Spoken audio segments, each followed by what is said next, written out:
This is the fifth session of the first unit, Manpower Planning. The title of the session is Process of Manpower Planning. ಮಾನವ ಶಕ್ತಿ ಯೋಜನೆಯ ಪ್ರಕ್ರಿಯೆಗಳು. Process of Manpower Planning. ಮಾನವ ಶಕ್ತಿ ಯೋಜನೆಯ ಪ್ರಕ್ರಿಯೆಗಳು. Before we discuss this concept, let us recall ourselves for the previous session. Session 4 ಅಲ್ಲಿ ನಾವು ಏನು discuss ಮಾಡಿದ್ದೇವೆ? The title of the fourth session is Objective and Importance of Manpower Planning. So where we have discussed 10 important objectives, then we have discussed some 10 importance of manpower planning. Okay, ಒಂದು 10 objectiveಗಳು. Objectives we may point like ಅತ್ಯುತ್ತಮ ಉತ್ಪಾದಕತೆ, ಕಾರ್ಮಿಕರ ವೆಚ್ಚದಲ್ಲಿ ಕಡಿತ, ಗುಂಪು ತೃಪ್ತಿ, ಉದ್ಯೋಗಿ ಮತ್ತು ಉದ್ಯೋಗಿದಾತ ಇವರಿಬ್ಬರ ಸಂಬಂಧವನ್ನು ಉತ್ತಮಗೊಳಿಸುವುದು. ದೆನ್ ಯು ಕ್ಯಾನ್ ಸೇ ಕಾರ್ಮಿಕರ ಸಾಮರ್ಥ್ಯ ಮತ್ತು ಅವರ ಆಸಕ್ತಿಗಳನ್ನು ಪರಿಗಣನೆಗೆ ತಗೊಳ್ಳುವಂಥದ್ದು. ಆಮೇಲೆ it has to encourage for good human resource in the sense ಯೋಜನೆಯಲ್ಲಿ ಸಿಬ್ಬಂದಿ ಹೆಚ್ಚುವರಿ ಮತ್ತು ಅವರ ಅನಗತ್ಯ ವಜವನ್ನು ತಪ್ಪಿಸಬೇಕು.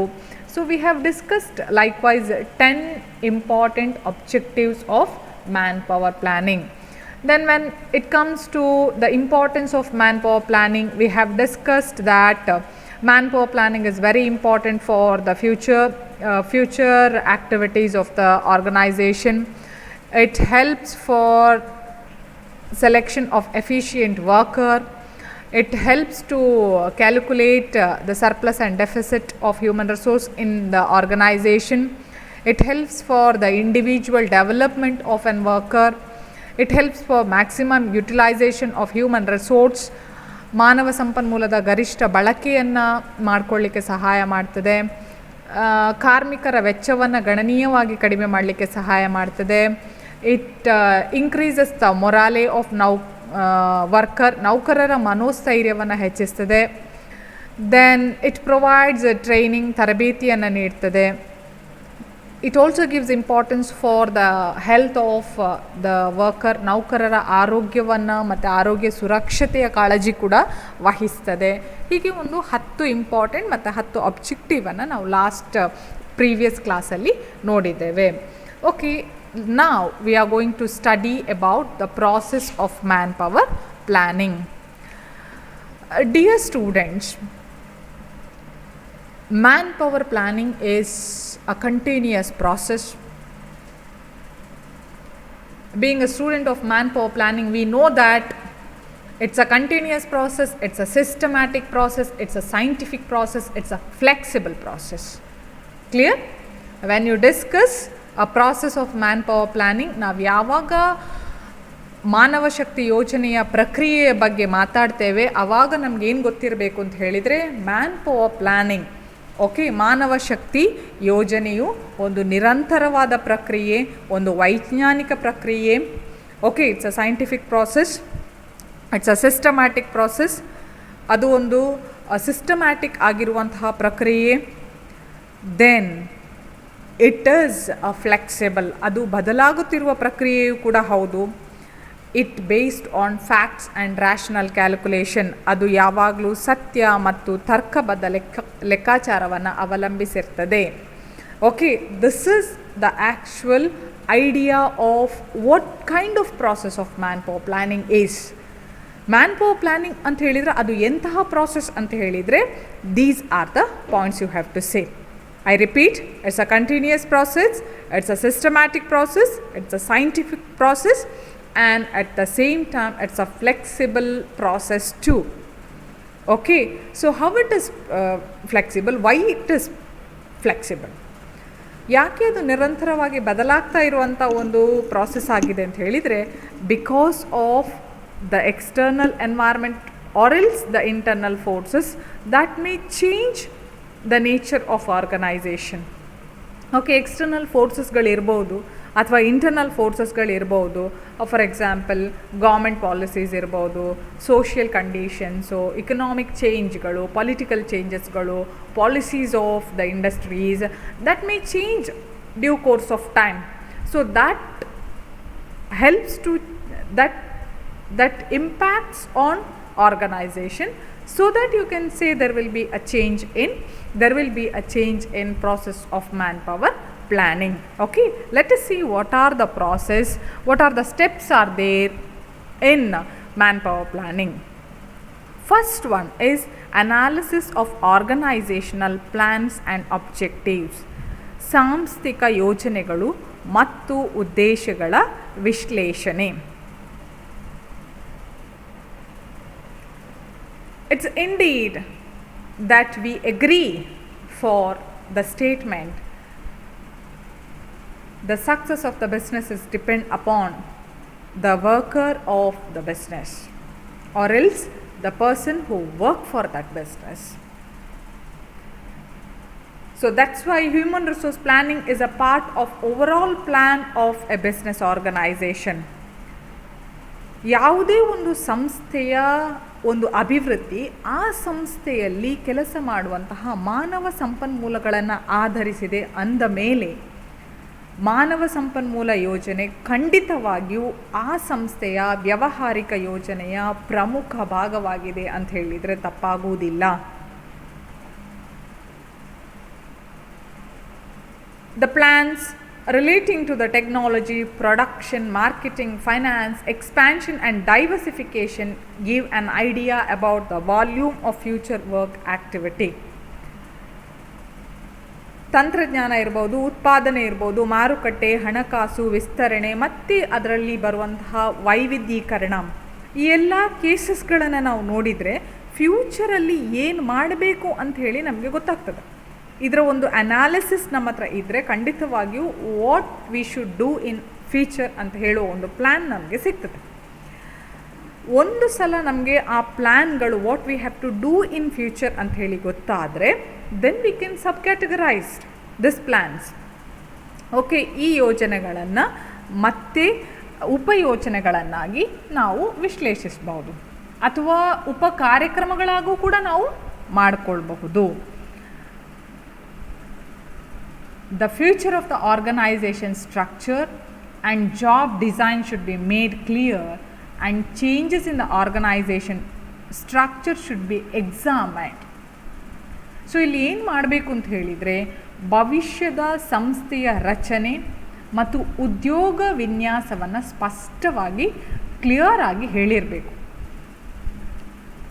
ಮತ್ತೆ ಭವಿಷ್ಯದಲ್ಲಿ ಬರುವಂತಹ ಅಗತ್ಯತೆಗಳಿಗೆ ತಕ್ಕಾಗಿ ಸಂಸ್ಥೆಯು ಬದಲಾವಣೆಯಾಗುವುದನ್ನು ಕೂಡ ನಾವು ನಿರೀಕ್ಷಿಸಬಹುದು, ಪರಿಶೀಲನೆ ಕೂಡ ಮಾಡಬಹುದು. So this is a first step, analysis of organisational plans and objectives.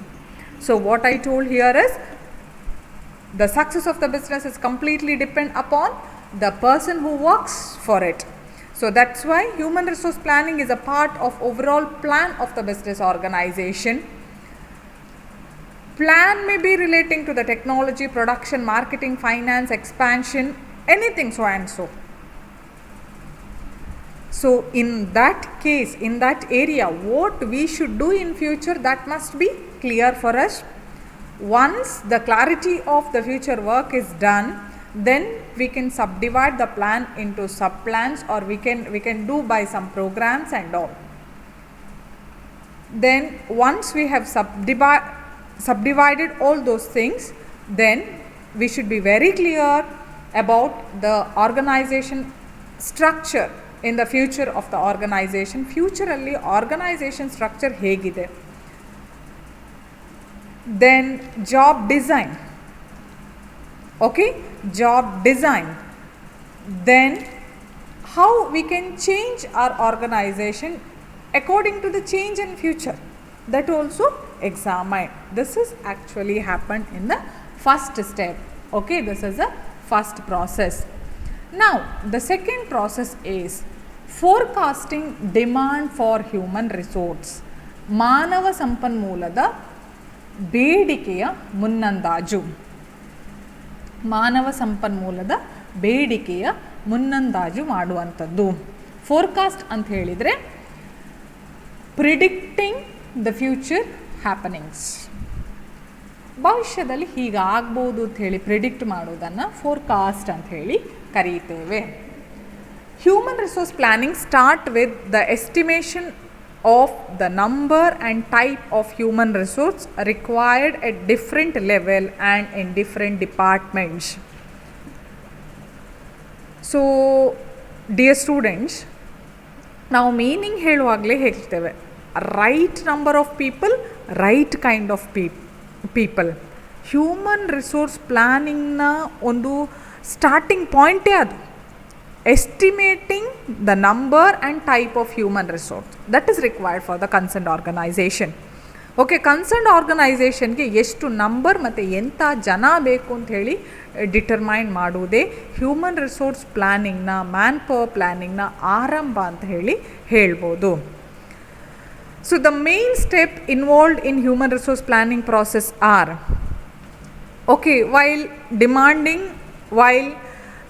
when you are going for demanding some human resource, ಏನೆಲ್ಲ ಮಾಡ್ಕೊಳ್ಬೇಕು, ಏನೆಲ್ಲ ಸ್ಟೆಪ್ಸ್ ಇರಬೇಕು ಅಂತ ಹೇಳಿದರೆ, first one, to determine and identify present and prospective needs of human resource.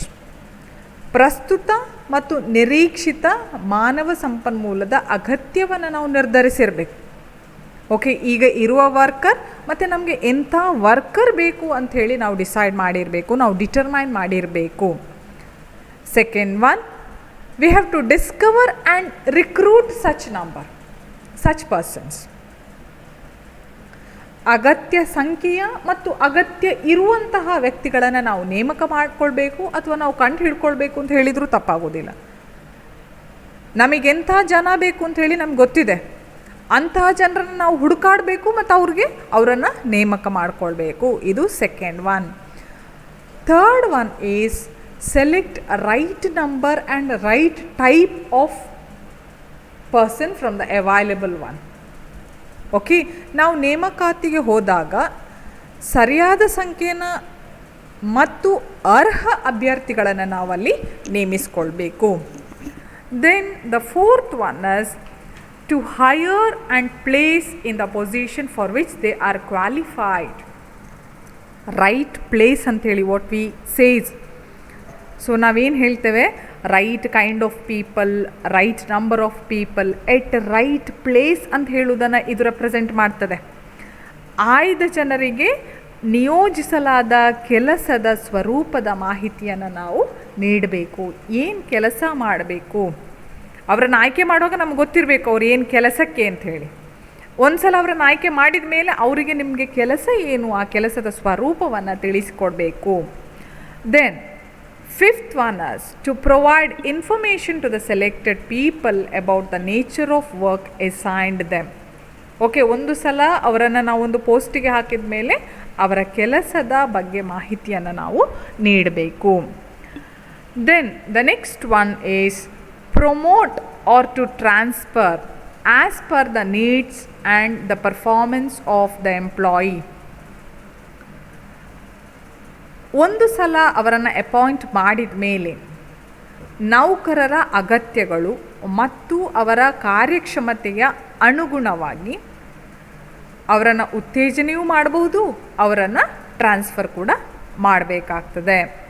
Then the next one is to denote if the employees are disinterested or their performance is not up to the mark. Suppose the employee is ಆಸಕ್ತಿರಹಿತರಾಗಿದ್ದರೆ, okay, ಒಬ್ಬ ನೌಕರ ಅವನಿಗೆ ಆಸಕ್ತಿ ಇಲ್ಲ ಅಥವಾ ಅವನ efficiency ಕಾರ್ಯಕ್ಷಮತೆ ಸಾಕಾಗುವುದಿಲ್ಲ ಅಂತಿದ್ದಾಗ ಅದನ್ನು ನಾವು ಕಂಡು ಹಿಡ್ಕೊಳ್ಬೇಕು ಅಥವಾ ಅದು ನಾವು ಐಡೆಂಟಿಫೈ ಮಾಡಿರಬೇಕು. Then if once it is identified, either we have to terminate or else we have to deployed. Okay, ಒಂದು ಸಲ ಅಂಥವರನ್ನು ನಾವು ಗುರುತಿಸ್ಕೊಂಡ್ಮೇಲೆ ಅವರನ್ನು ಟರ್ಮಿನೇಟ್ ಮಾಡ್ಬೋದು. ಓಕೆ, ಟರ್ಮಿನೇಟ್ ಅಂದರೆ ಕೆಲಸದಿಂದ ತೆಗಿಬೋದು, ಇಲ್ಲ ಅವರಿಗೆ ಬೇರೆ ಏನಾದರೂ ಕೆಲಸವನ್ನು ವಹಿಸಬಹುದು, ಇಲ್ಲ ಅವರಿಗೆ ಟ್ರೈನಿಂಗನ್ನು ಪ್ರೊವೈಡ್ ಮಾಡಿ ಅವರನ್ನು ಬೆಟ್ರಿಫೈ ಮಾಡ್ಬೋದು. So this is actually most crucial part of human resource planning. Okay, human resource planning na ಒಂದು most crucial ಪಾರ್ಟೇ ಇದು ಹ್ಯೂಮನ್ ರಿಸೋರ್ಸನ್ನು ನಾವು ಅಪಾಯಿಂಟ್ ಮಾಡುವಂಥದ್ದು ಆಗಿರ್ತದೆ. ಓಕೆ, ಸೊ ಅದನ್ನು ಯಾವ ರೀತಿಯಲ್ಲಿ ನಾವು ಫುಲ್ಫಿಲ್ ಮಾಡ್ತೇವೆ ಅಂತ ಹೇಳಿದರೆ, maybe in the form of recruitment, we may go for selection, we may go for training and placement of the employee.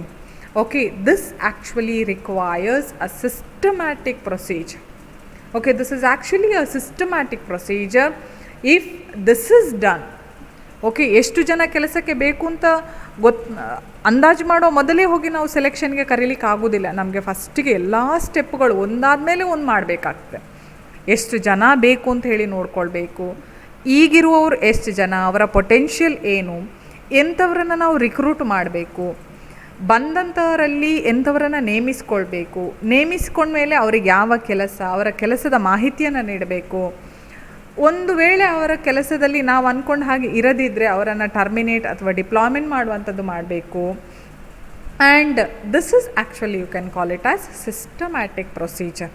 Okay, ಈ ಸಿಸ್ಟಮ್ಯಾಟಿಕ್ ಪ್ರೊಸೀಜರ್ಗಳನ್ನು ನಾವು ಈ ಹಂತಗಳಲ್ಲೆಲ್ಲ ಮಾಡ್ಕೊಂಡು ಹೋಗ್ತೇವೆ. Like first one, recruitment, you can say selection, training, placement, etc. is the actual procedure where we see that the right person is selected for right job. Okay, this is a second point. Third one is forecasting supply of human resource. ಮಾನವ ಸಂಪನ್ಮೂಲ ಪೂರೈಕೆಯನ್ನು ಮುನ್ನಂದಾಜು ಮಾಡಬೇಕು.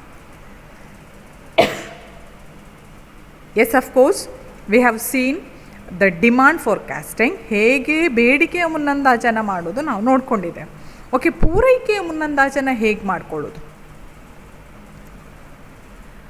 So here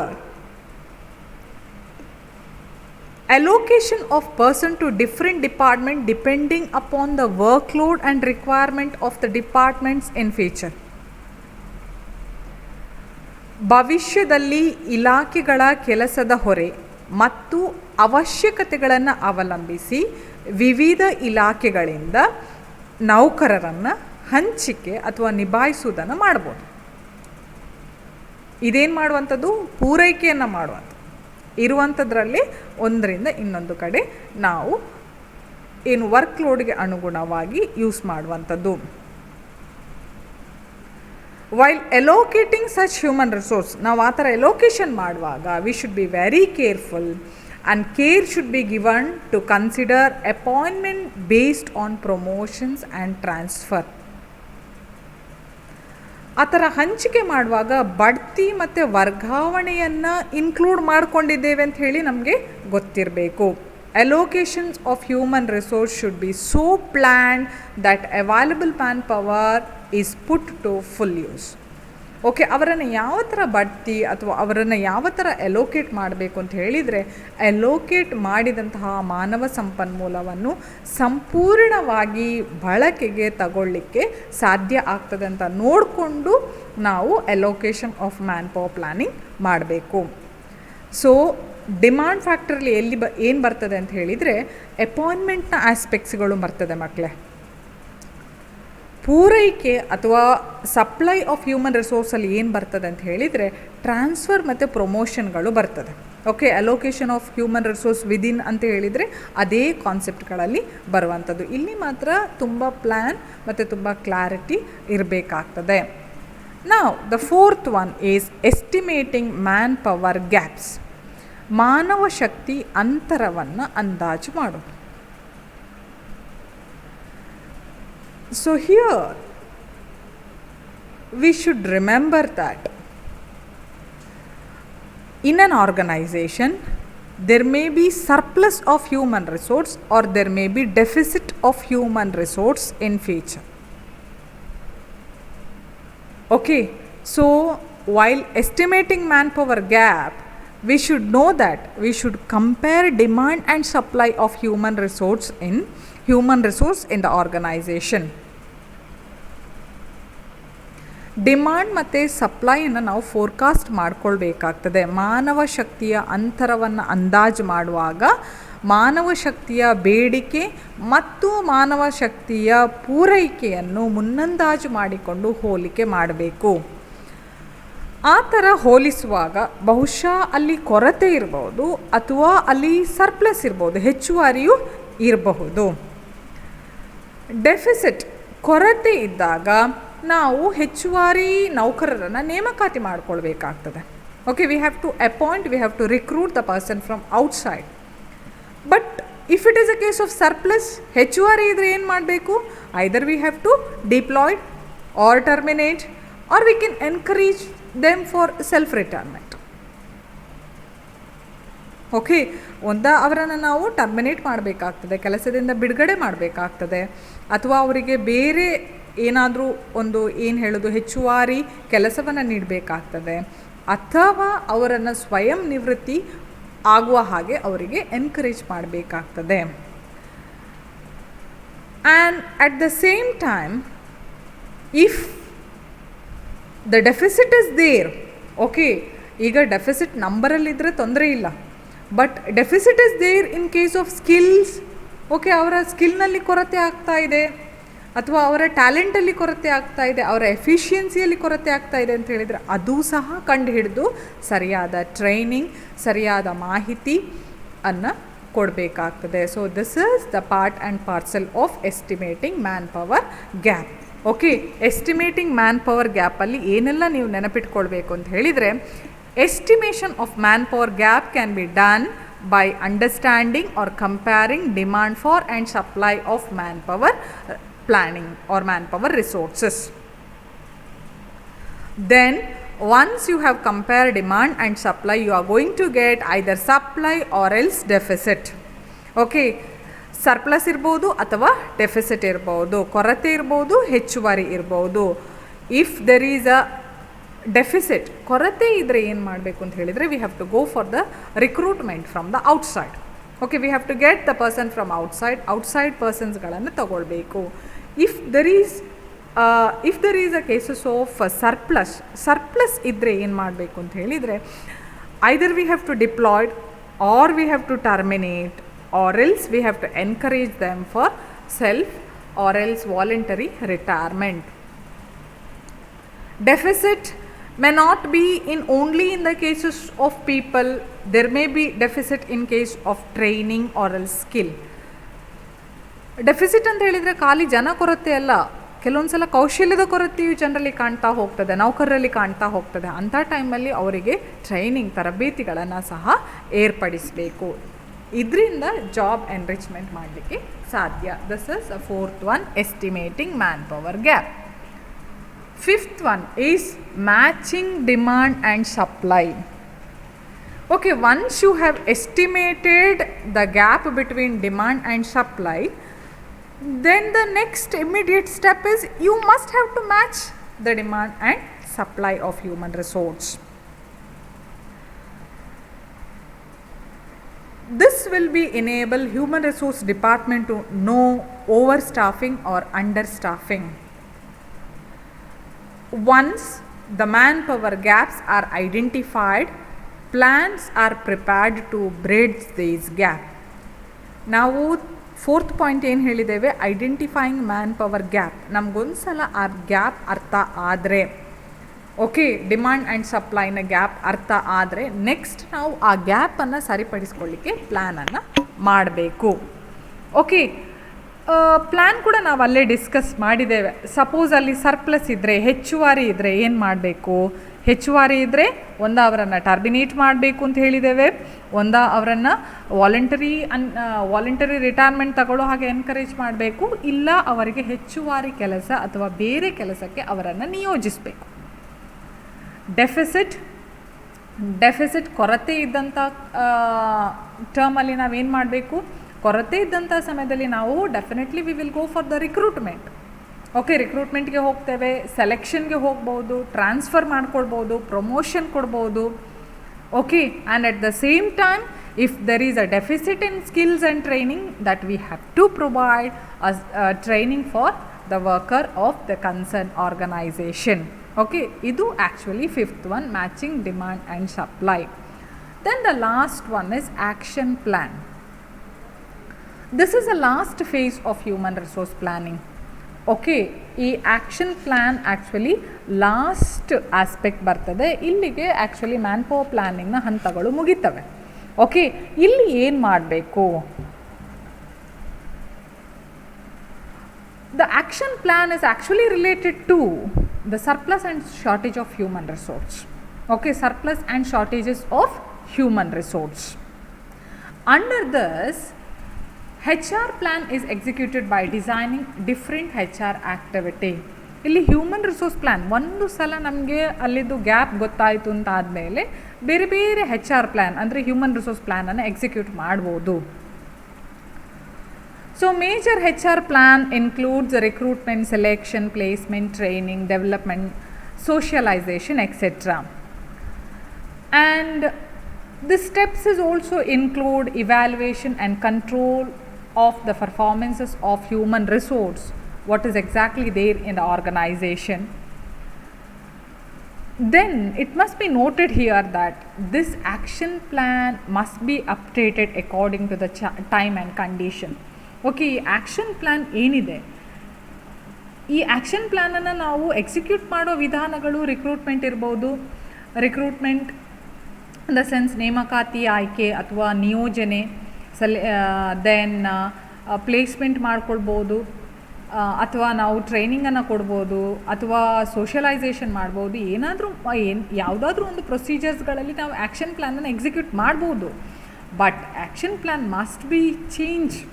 okay, ಅದು ಬದಲಾಗ್ತಾ ಇರಬೇಕು according to the time and ಕಂಡೀಷನ್ಸ್ಗೆ ಅಥವಾ ಟೈಮಿಗೆ ಅಥವಾ ಇರುವಂತಹ ಕೆಲವೊಂದು ಸಿಚುವೇಶನ್ಸ್ಗಳಿಗೆ it depends.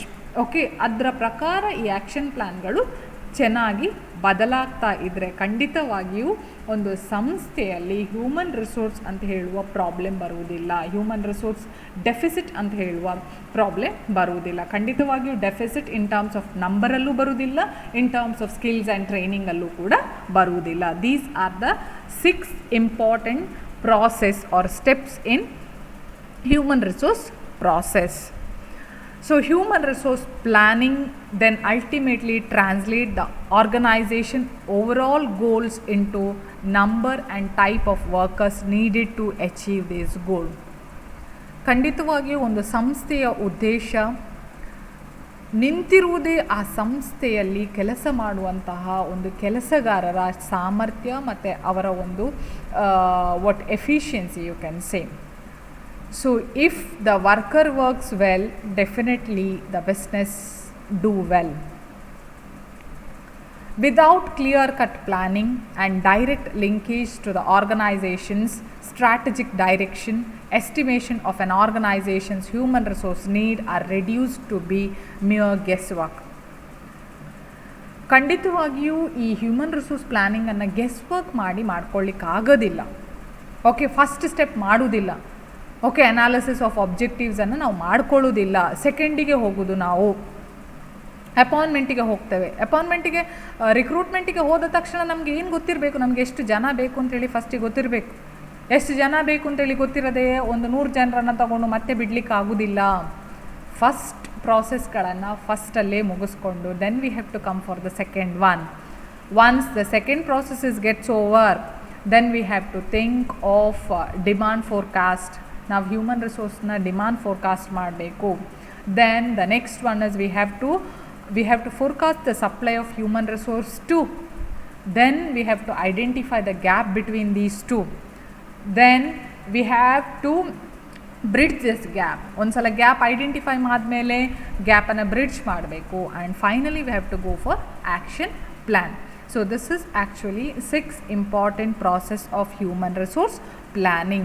Unless these 6 planning, one organization may not be successful in case of human resource utilization. Human resource utilization ಮಾಡುವಲ್ಲಿ ಅದು ಸಕ್ಸಸ್ ಆಗಲಿಕ್ಕೆ ಸಾಧ್ಯವಿಲ್ಲ. So that's why you can say human resource planning is a systematic process of human resource human resource planning is a systematic process, then where you can also say that in which human resource planning is essential for it.